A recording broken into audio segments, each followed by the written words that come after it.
Sekali lagi, tergantung kita. Seberapa kemampuan kita menggunakan akal kita. Jadi apa? Alatnya, perangkatnya itu sudah disediakan oleh Allah, dikasih nih akal, ini pikiran. Iya. Tergantung mau dipakai nggak.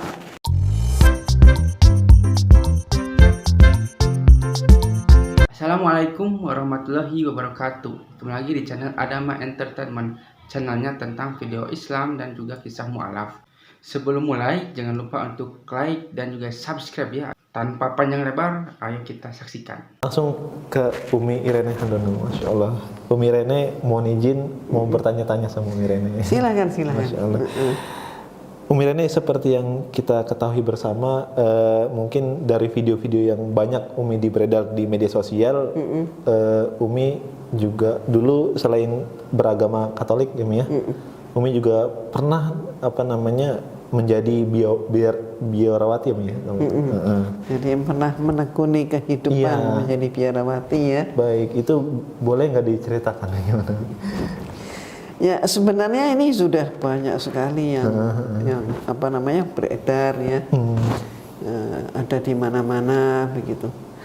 Namun pada intinya kenapa Umi masuk ke biara adalah keinginan untuk hidup lebih baik.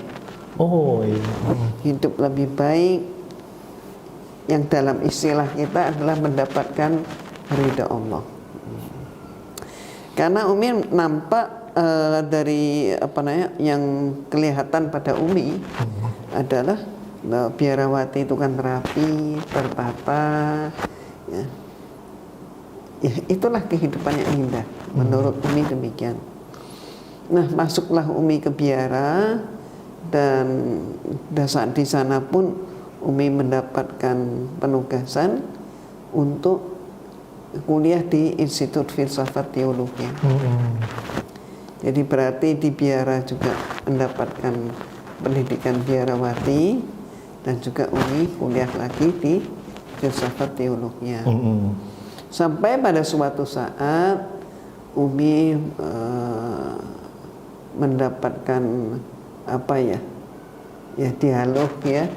Jadi dialog juga kuliah ini dalam berbagai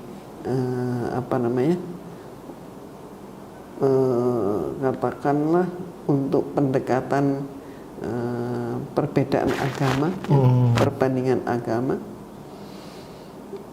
Mereka selalu mengatakan bahwa Islam itu agama yang jelek. Buktinya di Indonesia yang miskin kebanyakannya orang Islam. Islam di Indonesia juga selain miskin juga banyak yang bodoh. Jadi gelar Islam agama yang jelek itu selalu melekat pada mereka. Terus jelek lagi dilihat yang namanya diskriminasi terhadap perempuan itu di Islam. Mereka menyatakan, lihat aja misalnya orang-orang Arab itu kalau berjalan laki-lakinya di depan, perempuannya di belakang. Sampai kalau masuk kendaraan taksi misalnya, maka laki-lakinya masuk duluan, perempuannya ditinggalin di belakang. Belum lagi, Islam itu kasar. Apalagi setelah 9/11, Islam itu teroris. Kalau zaman sekarang radikal. Betul. Dan seperti ini, keadaan seperti ini nggak heran gitu loh, ya. Dari zaman dahulu pun sudah begitu banyak fitnah, hujat, caci maki terhadap Islam. Dan yang paling banyak dicaci maki, difitnah, dihujat dan sebagainya mengalami karakter assassination, ya, itu siapa? Rasulullah Sallallahu Alaihi Wasallam. Masya Allah. Sampai hari ini nggak selesai. Ada yang namanya Charlie Hebdo, gitu ya, macam-macam. Sampai Geert Wilders, gitu kan. Nah, sampai sutradaranya juga kemudian masuk Islam, gitu kan. Macam-macam. Dan kemudian setelah ditampilkan bahwa Islam itu bodoh, Islam itu kumuh, Islam itu malas, gitu, Islam itu miskin dan sebagainya, ya tentu Umi ingin semakin tahu lagi. Karena dikatakan oleh mereka, bahkan misalnya Salman Rushdie, ya, mengatakan ayat setan, ya. Al-Quran itu ayat setan, ya. Subhanallah. Itu perkembangannya kan menjadi ke sana. Jadi saat itu pun Umi semakin ingin tahu gimana sih sebenarnya Islam itu menurut Al-Quran. Bukan menurut. Jadi baku, ya, baku, bukan menurut penyampai, gitu ya.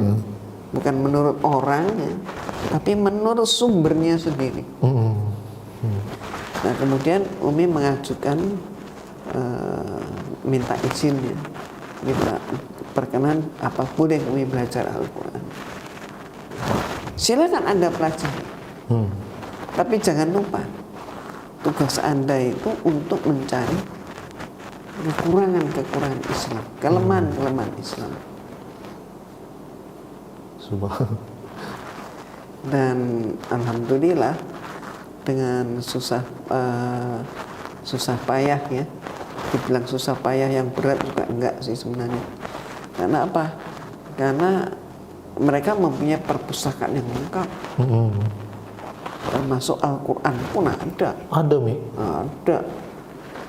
Malah pertama kali Umi ambil, Umi bawa pulang ke Yaran. Malamnya Umi mau belajar, saat itu bingung. Kitab ini mana yang depan, mana yang belakang, mana yang atas, mana yang bawah. Umi lihat hurufnya tambah bingung lagi, kayak cendol, kata orang Betawi. Gak mungkin Umi bisa baca ini. Gak mungkin dalam waktu singkat Umi bisa mempelajari bahasa ini, tulisan ini. Apalagi belajar membaca, gak mungkin tanpa ada panduan. Bagaimana memasukkan ustadzah ke dalam biara? Nggak mungkin loh. Alhamdulillah Umi saat itu ingat ada Al-Quran yang memakai terjemah di sampingnya. Jadi huruf hijaiyah, terus ada terjemah. Bener, Umi ke perpustakaan, besoknya Umi ambil, ketemu, Umi ambil, Umi bawa pulang.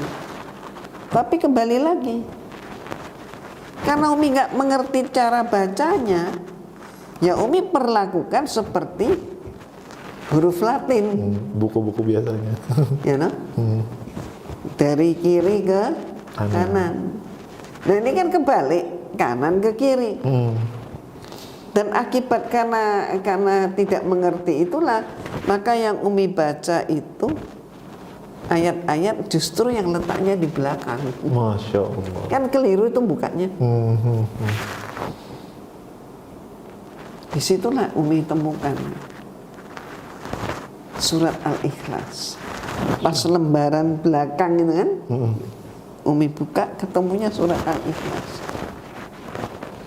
Qul wallahu ahad, Allahu samad, lam yalid wa lam yulad wa lam yakul lahu kufuwan ahad.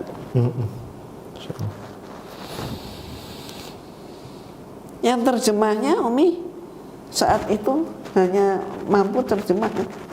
Katakanlah bahwa Allah itu ahad, Esa, satu.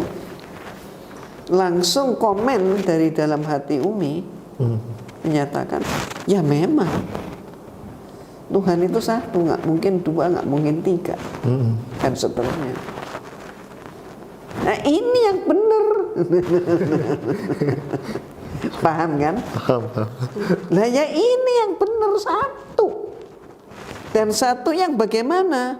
Dijelaskan dalam surat Al-Ikhlas. Satu yang tidak bergantung pada apapun, tapi segala sesuatu bergantung pada Dia. Masya Allah. Tidak ada yang menyerupai Dia. Tidak ada yang makhluk yang mampu menyerupai Dia. Dia tidak mempunyai anak, tidak mempunyai bapak. Berarti apa? Tidak punya keturunan dan juga tidak punya leluhur. Lah ya, ini memang benar ini. Lah kalau ini benar, nah itu. Lah kalau ada dua, ada tiga dan seterusnya, berarti dia bukan Tuhan, tapi dia adalah ciptaan.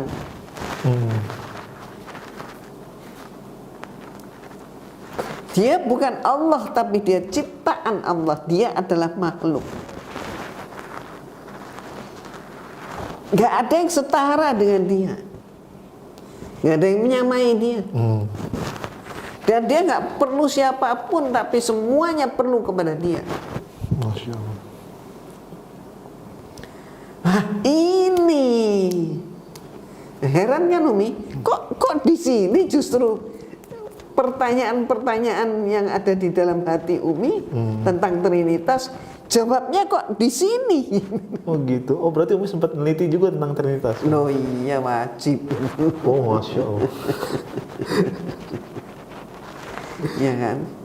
Itu wajib, itu namanya sejarah gereja. Ya, sejarah Tuhan itu wajib itu. Wajib untuk diketahui. Lah ini sehingga Umi bawa untuk berdiskusi dengan dosen-dosen Umi. Cukup panjang. Boleh diceritakan? Sebenarnya sudah ada di banyak penuturan Umi. Umi bertanya bahkan tentang meja. Tentang meja. Mantan siapa yang buat meja?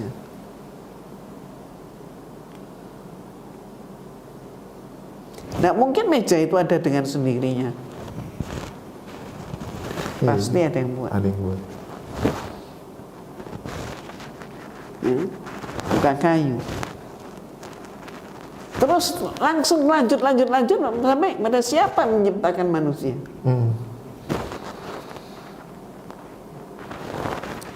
Sampai kemudian Umi menyatakan tentang susunan di dalam strata masyarakat. Kalau di Indonesia ada RT, RW, ada lurah, ada camat dan sebagainya.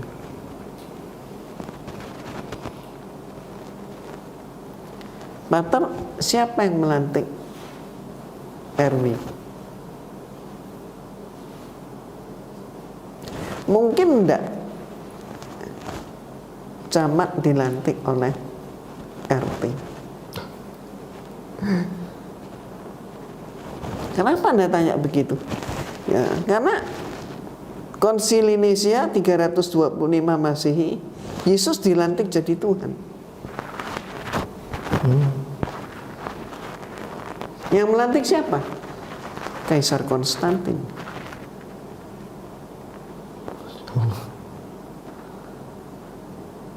Bagaimana mungkin Tuhan dilantik oleh manusia? Bagaimana mungkin seorang camat dilantik oleh seorang RW? Bagaimana mungkin jenderal dilantik oleh kopral?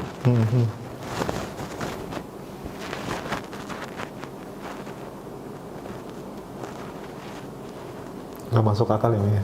Nggak masuk akal. Banyak sekali pengandaian yang Umi ajukan dan yang tidak bisa dijawab. Insyaallah.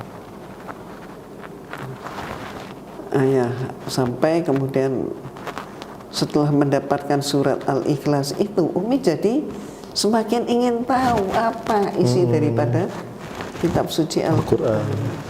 Insyaallah. Sehingga Umi semakin mempelajari. Sampai bertemu dengan berbagai ayat. Sampai misalnya ketemu dengan Al-Hujurat ayat 13. Masya Allah. Ya ayyuhan nasu inna khalaqnakum min dzakari wa unsa wa ja'alnakum syu'uban wa qabaila lita'arufu. Inna akramakum indallahi atqakum innallaha alimun khabir. Sadaqallah. Masya Allah. Bahwa Allah menciptakan manusia itu terdiri dari laki-laki dan perempuan, bersuku-suku, berbangsa-bangsa, bernegara-negara. Tujuannya berbagai warna kulit juga ya. Tujuannya untuk saling kenal mengenal. Apa yang dimaksudkan saling kenal mengenal?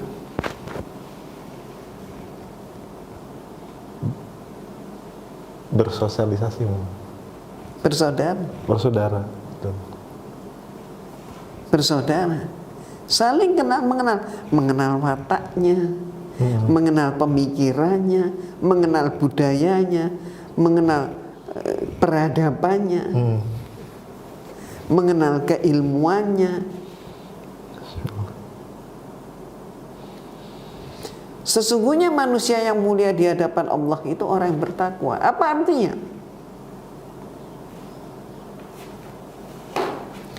Islam itu bukan agama ras, suku, atau agama bangsa.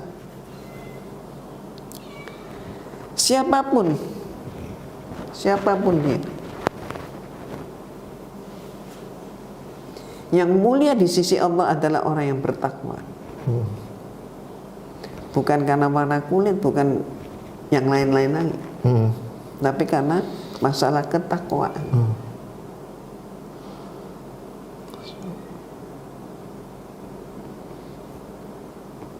Bahwa kemudian umat Islam itu berpecah belah, ya memang,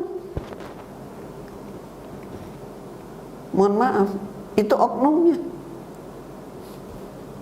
Agamanya tidak mengajarkan begitu. Itu oknumnya. Nah, kalau kita mau menunjukkan lebih jauh lagi, ya memang itu agenda. Makanya di sini kita selaku umat Islam harus paham, kita ini berislam bukan untuk berpecah belah. Kita berislam itu untuk bersatu, bersatu dalam iman dan akidah, bersatu saling mendukung untuk menjadi kafah. Masya Allah, tabarakallah. Masya Allah. Nah, jadi kalau ada orang Islam berpecah belah itu bukan agamanya, Oknum. manusianya, oknumnya itu. Nah, terus kenapa dia begitu? Ya karena dia mendapatkan propaganda yang salah. Yang sudah diagendakan sebenarnya. Iya, agenda itu yang dia ikuti. Seperti tadi Umi menceritakan, dikatakan bahwa laki-laki, perempuan dalam Islam itu tertindas. Buktinya laki-laki Arab itu katanya perempuannya di belakang. Kalau Barat kan lain, perempuan di depan. Ladies first. Ladies first, gitu kan ya. Banyak yang terkecoh. Karena apa? Penilaiannya sepihak. Ayolah kita lihat berbagai pihak, multidimensi. Islam diletakkan di belakang, sekarang laki-laki di depan adalah bentuk pertanggungjawaban. Dia imam, dia pemimpin, dia penanggung jawab keluarganya. Janganlah keluarganya ditaruh di depan, dia diamankan oleh keluarganya, tapi dia mengamankan keluarganya. Namanya mengamankan itu di mana? Mana ada orang mengamankan itu ditaruh di depan? Ya enggak? Namanya mengamankan itu di belakang dong. Kalau sini kena tembak nih, dor gitu, misalnya ya. Yang kena siapa? Yang di depan. Yang depan. Ya kan? Yang di belakang aman. Sure.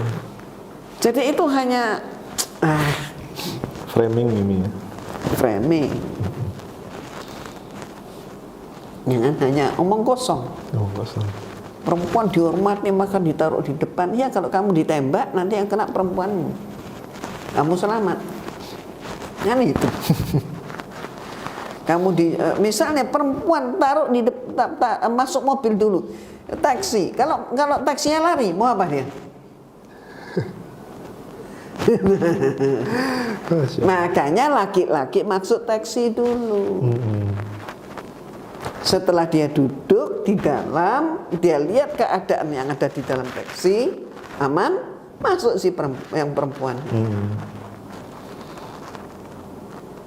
Iya kan? Masya Allah. Nah itulah makanya, mohon maaf, Islam itu sebenarnya agama yang cocok untuk orang yang mampu berpikir. Yang mampu berpikir, Masya Allah. Terus sebenarnya kalau orang nggak mampu berpikir gimana masuk Islam? Ya kenikmatannya itu, mohon maaf, tidak seperti kenikmatan yang dirasakan oleh orang berpikir. Masya Allah. Jadi Islam itu untuk seluruh umat manusia. Jangan mengatakan, oh kalau begitu hanya profesor-profesor saja yang masuk Islam. Enggak begitu. Tapi kenikmatan Islam akan semakin banyak dinikmati oleh orang-orang yang mampu menggunakan fikirnya, Akalnya. akal.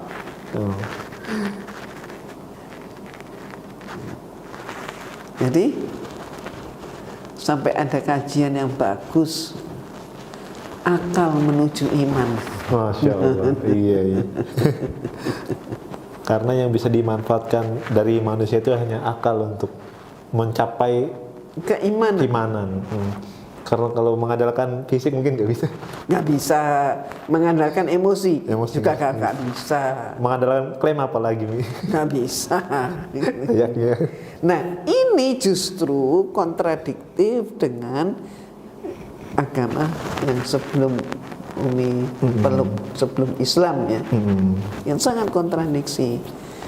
Adam kan tahu gimana. Jadi pokoknya percaya aja dulu, tapi saya nggak ngerti gimana saya mau percaya. Justru itu, kamu percaya dulu baru kamu mengerti.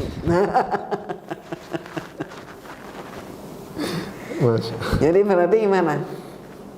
Fikir itu di belakang. Di belakang. Jadi tidak sama. Jadi konsep imannya pun tidak sama. Oke, nanti kalau kita berbicara ke situ malah ini ya. Kembali lagi, mau nggak mau harus mikir untuk dapat Islam. Masya Allah. Kan kalau mohon maaf nih ya, kalau di dalam Islam kan kita harus yakin dahulu yang goib seperti surga, seperti itu. Bil-ghaibnya Allah. Dan kekuasaan Allah dan seterusnya. Itu kan beda ya. Nah dulu, kenapa kok kita beriman dulu untuk bil-ghaibnya Allah? Nah, ya silakan. Karena akal kita nggak nyangkau. Fasilitas yang kita miliki ini, panca indera kita nggak mampu menjangkau itu. Contoh nih, ya, mana nih? Kenapa dalam Islam itu tidak? Orang Islam ngaku punya Rasulullah Nabi Muhammad SAW, tapi fotonya kok nggak punya. Iya. Tapi patungnya kok nggak punya. Lah, kalau kita ngomong foto, kalau kita ngomong tukang lukis ya zaman itu ya, kita ngomong pematung banyak, di mana-mana ada bisa dijumpai. Oke. Orang kaya dalam Islam tidak kurang-kurang. Sampai hari ini harta Utsman bin Auf itu dirasakan sampai hari ini duitnya Utsman bin Auf. Masih ada di. Masih ngalir terus. Konglomerat mana di luar Utsman bin Auf yang mampu seperti itu? Ayo. Yang barat, tunjukkan yang mana. Bill Gates kayaknya kalah ini. Oh, udah ada apa-apanya. Nggak ada apa-apanya. Nggak ada apa-apanya. Bill Gates mampu bertahan berapa generasi? Kita saksikan aja nanti. Jangan-jangan dia mati selesai sudah. Tapi ini Utsman bin Affan hidup pada abad ke-7 sampai hari ini hartanya itu konkret dan uangnya tetap ngalir. Masya Allah. Betul Mi. Ayo coba mana tandingannya? Nggak ada tandingan. Tapi dikatakan fitnahnya kan Islam itu miskin. Nah ini satu contoh aja sudah terjawab. Ya. Baik, balik lagi ya. Panca indera kita itu bukan segala-galanya. Jangan terlalu pede sama panca indera.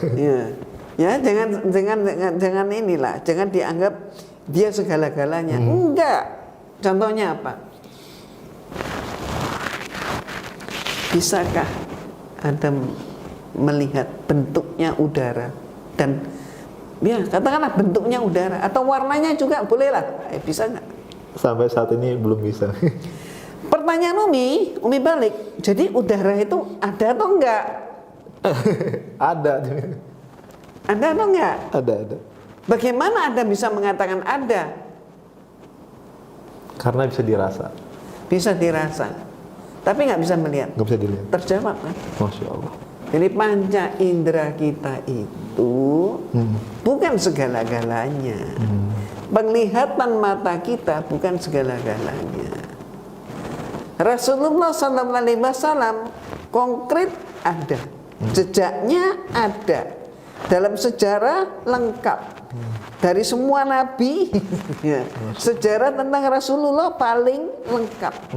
Mulai bangun tidur pagi sampai tidur kembali di malam hari, semua ada. Paling lengkap dari semua nabi. Konkret. Ya toh? Sampai kuburnya di mana kita tahu. Masya Allah. Semua, tidak ada yang dirahasiakan. Betul kan? Betul Mi. Nah, jadi itu adalah sesuatu yang bisa kita lihat. Tapi balik lagi. Ya. Tapi kalau kita berbicara Rasulullah kok tidak ada fotonya? Rasulullah kok tidak ada patungnya? Iya, karena apa? Sengaja memang kita umat Islam dilarang oleh Allah, ya. Dan kita pun nggak sudi, nggak mau, dan kita sepenuhnya taat pada Allah, maka tidak ada seorang pun yang menggambar-gambarkan Rasulullah. Masya Allah. Apalagi mematungkan. Kenapa? Supaya Rasulullah tidak dikultuskan. Masya Allah, tabarakallah. Karena pengultusan itu kan dimulai dengan apa? Gambar. Terus dipatungkan. Berikutnya dikasih bunga, dikasih dupa, menyan, ya, banyak macam. Terus kasih lilin. Habis itu gimana? Berlutut. Habis berlutut gimana? Memohon.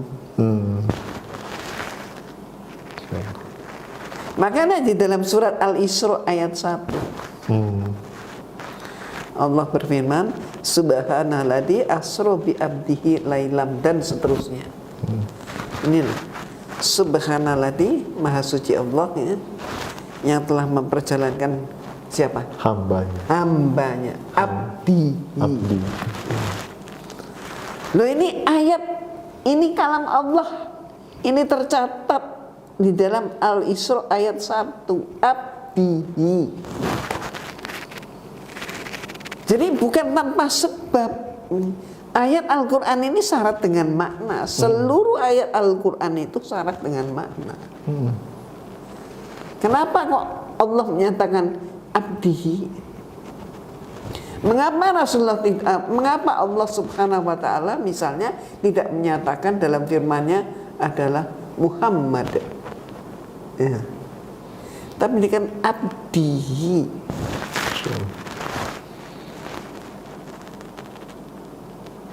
Ya, untuk mencegah jangan sampai Rasulullah SAW mengalami seperti yang dialami Nabi sebelumnya.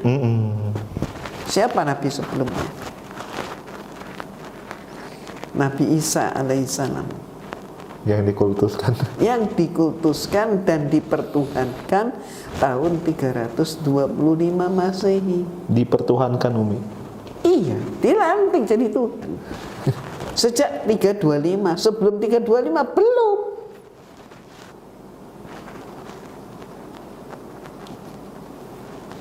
Konkret kan? Itu. Malah juga banyak orang mengatakan salib itu simbol Kristen. Ya, salib menjadi simbol Kristen itu adalah setelah kemudian pada masa Nabi Isa alaihissalam masih hidup, maka salib itu masih sebagai simbol mereka yang melakukan perbuatan kriminal. Nah, sepertilah kisahnya, bagaimana kan kisahnya ini sangat menginspirasi kita bahwa kita itu sebagai umat muslim, dengan adanya video ini kita itu menjadi terinspirasi bahwa kita itu bisa lebih baik lagi. Dan dengan video ini juga mungkin kalian juga yang mungkin non muslim ya, yang menyaksikan ini, kalian juga mungkin ada gambaran seperti apa bahwa agama Kristen itu tidak selalu misalnya benar ya, karena banyak juga kontradiksi di sini bahwa agama Kristen, agama non Islam misalnya gitu ya, jika orang-orang mereka itu mualaf itu karena apa, kebanyakan itu mereka itu tahu bahwa Islam itu adalah agama yang benar, agama yang lebih masuk akal daripada agama-agama lainnya. Dari mana kita itu bisa tahu hal itu ya, karena kita mempelajari Al-Quran dan mempelajari agama Islam gitu. Kita itu harus berpikir terbuka. Indonesia itu emang toleransi ya, tapi ketika kita dihadapkan dengan sesuatu agama gitu ya, kita harus mengkaji, misalnya agama Kristen seperti ini, agama Hindu seperti ini, agama Islam juga seperti ini, dan berbeda-beda ya, karena di Indonesia itu banyak sekali agama ya, tapi kebanyakan di channel ini adalah tentang agama dari non muslim ke muslim, dikarenakan agama Islam adalah agama yang paling sempurna di dunia ini. Sampai akhir zaman pun Al-Quran itu berkata bahwa Allah itu akan menjaga Al-Quran sampai hari akhir. Nah, seperti itulah bagaimana kisahnya ya. Dan jika kalian suka, jangan lupa untuk like, comment, dan subscribe ya. Dan nantikan video saya selanjutnya. Wassalamualaikum warahmatullahi wabarakatuh.